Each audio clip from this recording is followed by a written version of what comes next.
Selamat Natal Jemima. Terima kasih. Tahun baru dia katanya mau di sini-sini aja. Berdoa. Mau berdoa. Ini kemarin nyanyi ya, diiringi oleh Twilight Orchestra dan ini kamu kayaknya excited banget, penuh dengan tantangan. Seperti apa? Ada videonya, coba kita lihat yang berikutnya.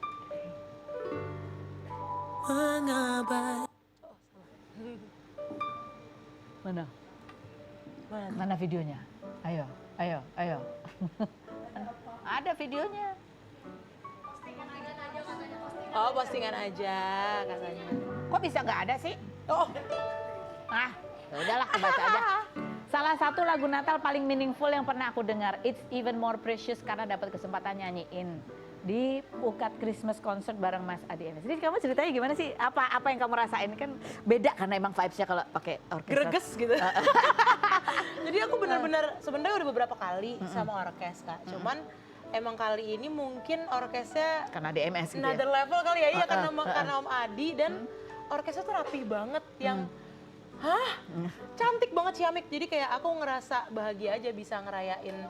Ini kan termasuk bulan-bulan Natal kan, bulan-bulan padet gitu ya. Tapi di tengah-tengah kepadetannya tuh ada sesuatu yang aku bener-bener kayak nanti-nantikan gitu. Karena mungkin kalau misalkan bagi kita yang Kristiani kan bulan Desember kita isi event apa segala macam tuh kayak kita sehari-hari ibadah gitu, mungkin mirip-mirip kan. Cuman kalau misalkan ada yang kayak gini-gini collab sama orkes tuh jadi sesuatu yang warnain dari satu bulan itu bisa jadi warna sendiri gitu dia. Boleh nggak nyanyiin lagu yang waktu itu kamu nyanyiin sama? Apa ya? Banyak lagi. Satu aja. Satu Mary Did You Know? Atau Joyful ya? Joyful boleh. Joyful, joyful Lord, we adore thee, God of glory, Lord of love. Hearts unfold like flowers before thee, healthy as the sun above. Seru banget lagunya. Aduh, aku ikut merinding padahal udah belum sama orkestra loh ya. Itu seru kan? Lagi sama orkes tuh kayak kayak rame. Rame banget. Oke, yang berikutnya ada komentar netizen ketika Jemima tampil nih. Keren banget Jemmy dari itu. Rimar. Yang berikutnya dari Citra Sekolah. Kakak Citra. Oh my god, so angelic. Yang berikutnya, thanks Jemima, it was well delivered. This song is my favorite one. Oh, yang berikutnya speechless katanya gitu. Seneng ya. Speechless. Nah, ini ada artikel lagi yang mau kita bahas. Jadi kan kemarin juga kamu baru merilis lagu ya, judulnya Debu gitu. Dan itu cerita tentang kehidupan di mana pernah sempat kayak menyerah gitu ya, putus asa gitu nggak sih? Bener nggak sih? Betul. Betul sekali. Kan kamu juga sempat cerita waktu itu ya, kehidupan kamu waktu masih kecil dengan orang tua, sempat di mana masa di mana kamu tuh pernah terserang panic attack. Oh ya. Ya. Jadi emang sebenarnya mungkin lebih kayak udah ketumpuk kali ya Kak.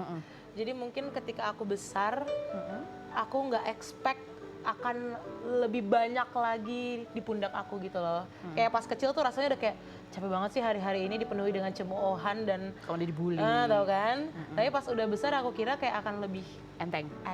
ternyata kan tidak. Jadi ya akhirnya aku kumpulin lah semuanya ke dalam satu karya, di karya itu Debu. Dan itu pun nggak cuma curhatan aku Kak, jadi emang curhatan teman-teman di sekitar aku tuh aku masukin ke dalam lagu itu. Jadi aku ngambil banyak POV lah, nggak cuma POV aku doang, sengaja. Kalau kamu dari pengalaman kamu ya, ketika kamu pernah sempat ngalamin panic attack, ya kecil dibully gitu ya, terus tumbuh tanpa kehadiran ayah. Pada saat ayah meninggal juga kamu belum nggak sempat ngobrol gitu ya. Itu kan berat. Masih ada nggak itu sisa-sisa rasa sedih, rasa trauma itu ya? Mungkin masih ada tuh, tapi bukan yang bisa memantik gitu loh Kak. Jadi aku di titik sekarang bener-bener udah legowo, udah ikhlas, udah memaafkan, tapi emang semua itulah yang menjadikan aku Jemima yang sekarang. Dalam artian, aku bersyukur sih aku pernah ngalamin itu semua, karena kalau misalkan aku nggak ngalamin itu, aku nggak akan setegar sekarang sih. Jadi menurut aku itu semua adalah suatu keuntungan juga untuk aku bisa lebih keker lagi gitu istilahnya pas udah gede. Oke. kan kamu bilang tadi dari kecil udah dibully, dan itu berat buat kamu. Kamu pikir ketika gede akan semakin enteng, ternyata enggak. Nah ketika kamu masuk ke dunia hiburan dan segala tantangannya, itu kan ada lagi ya kan? Kok gini gitu. Itu gimana? Pernah juga ngalamin itu nggak kayak aduh stuck nih atau aduh gitu? Aduh aku inget banget lagi pertama kali aku menetas dari kompetisi itu pertama kali banget aku tuh datangnya ke Rumpi. Aku ingat banget aku ketemu kakak. Terus kayak di situ aku kayak masih kayak happy banget gak sih kayak akhirnya kayak ini dunia aku bisa menjelajahi gitu kan. Ternyata emang seru banget sih. Jujur entertainment tuh seru banget. Tapi emang namanya semakin orang banyak kenal pasti makin di pundak kita makin gede. Tapi nggak apa-apa. Itu jadi pembelajaran aku juga. Jadi kayak aku harus makin bertanggung jawab. Dan pertanggungjawaban itu sebenarnya yang aku cari-cari karena mungkin dari kecil kan aku kan anak tunggal. Jadi aku tuh nggak punya sense of bertanggung jawab yang sebesar itu loh Kak. Sebesar itu? Ya kan aku anak tunggal, aku tidak ada yang harus aku urus atau aku jaga yang gimana gitu loh. Tapi pernah mengalami momen breakdown nggak? Sering lah Kak kalau breakdown. Ya satu lah ketika udah di dunia hiburan, boleh diceritain nggak? Lah debu. Debu adalah salah satu momen breakdown. Ya apa yang terjadi? Breakdown banget. Apa yang sebenarnya lebih kayak sering disalahartikan gitu loh. Misalkan kita ngomong apa disalahartikan. Jadinya kan kayak mau clarif ntar dibilang clarif mulu. Jadi kayak lebih kayak gitu sih, lebih kayak emang harus ditelan aja dan kayak diem aja, terima aja sampai nanti ada sendiri yang mengangkat kebenarannya. Ini kalau dengar lagu kamu kan kamu juga pernah bilang nih, aku tulis di lagu. Tapi ketika kamu merilis lagu pun ada juga pasti yang komentar, ini bahan nih buat nulis lagu nih gitu. Betul. Memang selalu ada saja. Tapi kayak ya udahlah, aku di titik kayak terima sih udah ikhlas lah Kak. Kakak pasti udah jauh lebih jago ya dari aku kan? Nggak juga sih. Tapi kan kayak feelings are valid. Jadi kan iya. semuanya aman lah. Semuanya aman. Siapa yang paling menguatkan kamu ketika ya kamu anak tunggal gitu kan? Iya sih. Sebenarnya mama juga kurang mengerti karena kan dia bukan di sini kan, terus? Industrinya.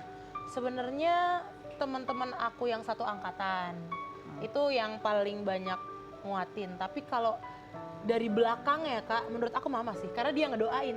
Oh, iya. Karena kalau cuman denger dari orang ngomong apa itu mungkin bisa cuman masuk kuping kiri keluar kuping kanan. Tapi ketika ada doa ibu itu sih di kekuatan. momen kamu nulis Debu ini, breakdownnya kamu apa yang kamu rasain? Apa yang kamu alami? Apa ya, yang aku alamin adalah aku AFK, as in away from keyboard. Maksudnya kayak hilang dari peredaran bumi ini, aku gak mau ketemu orang. Aku kayak ansos yang level akut. Karena aku dasarnya udah introvert, tapi ini ansos, bener-bener ansos. Karena aku akhirnya jadi gak percaya orang. Karena aku ngerasa kayak, kok jahat banget, bahkan orang-orang terdekat aku yang udah ngejanjiin aku A, B, C, tenang aja ntar kalau kayak gini gue yang gini segala macam, dan itu orang yang aku paling kenal dan aku paling deket ternyata ingkar janji gitu. Jadi akhirnya aku menyadari bahwa I'm on my own sih. Kalau udah kayak gini emang harus. Berapa lama tuh kamu seperti itu? 6 bulan ada Kak. Terus AFK literally. Bisa momen keluarnya apa? Momen keluarnya adalah again sih, kita nggak bisa pungkiri lingkungan emang penting. Tapi kalau nggak ada keinginan dari diri sendiri tuh susah.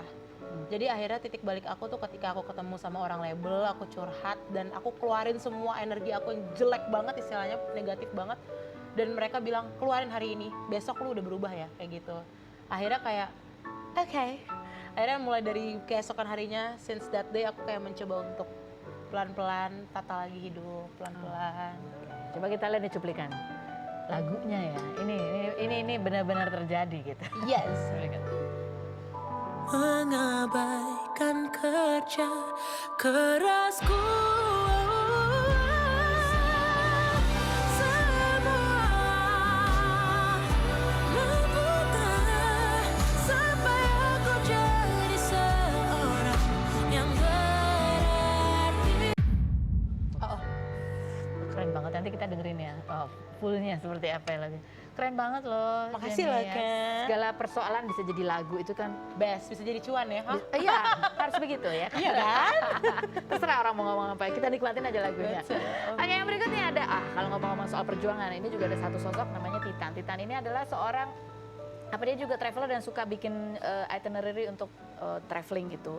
Dan kemarin dia membagikan kisahnya di tahun 2023 itu dia terdeteksi kanker di stadium 4. Dan dia juga membagikan proses bagaimana pengobatannya dan perjalanannya dalam pengobatan itu. Kita lihat dulu profilnya berikut ini.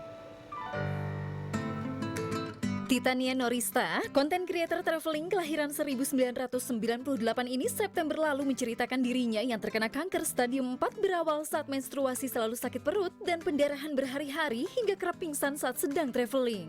Pada 2022, Tita sudah tidak menstruasi dan pendarahan semakin hebat hingga pada 14 Juli 2023 dinyatakan kanker endometrium atau kanker jaringan yang melapisi dinding rahim dengan stadium 1B. Anak ke-6 dari 8 bersaudara ini 18 Juli kemarin melakukan operasi pengangkatan rahim, namun dokter di rumah sakit lain menyatakan kankernya sudah stadium 4 hingga melakukan operasi kedua karena pelengketan di usus dan sudah menjalani 5 kali kemoterapi. Benarkah Titania akan mundur dari hobi travelingnya karena sakit? Saksikan kisah selengkapnya hanya di Rumpi No Secret.